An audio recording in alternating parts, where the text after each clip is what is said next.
Phật là ánh từ quang soi hướng con trở về, nguồn pháp từ miền mang đưa con về bờ giác.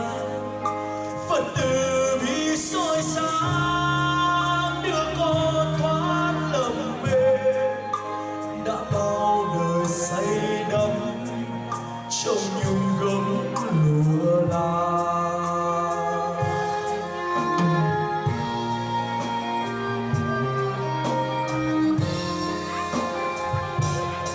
Xin đường làm con ngoan luôn sống bên cha lành, xin đường làm cánh đồng cho ngọn lúa tươi xanh.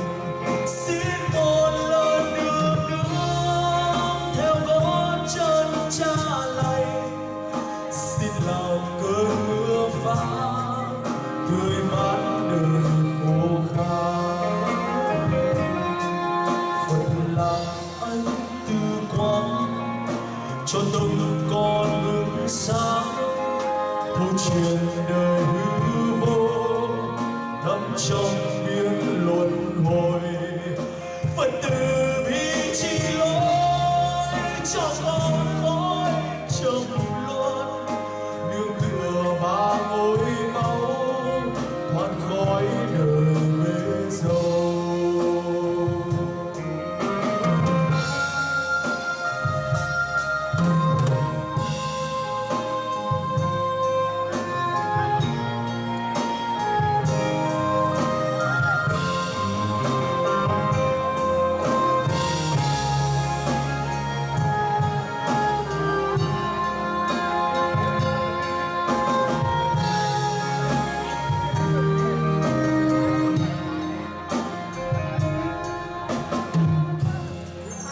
Phật là ánh từ quang soi hướng con trở về, nguồn pháp từ miền mang đưa con về bờ giác.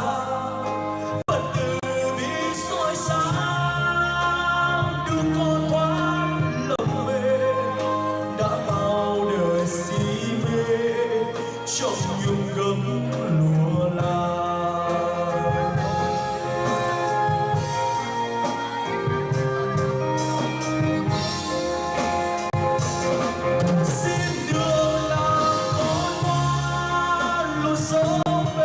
Cha lành, xin đường làm cánh đồng cho ngọn lúa tươi xanh.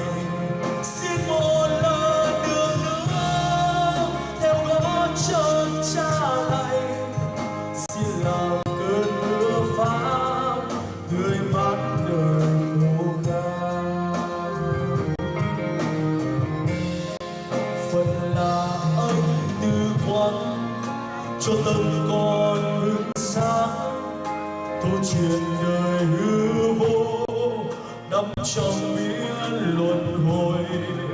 Phật từ bi chỉ lối cho con khói trầm luân, nương tựa ba ngôi máu thoát khỏi đời mê dâu.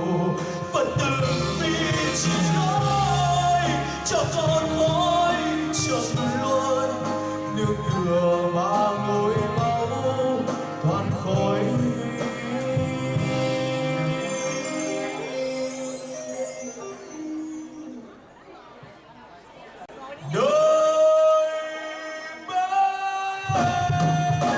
dâu.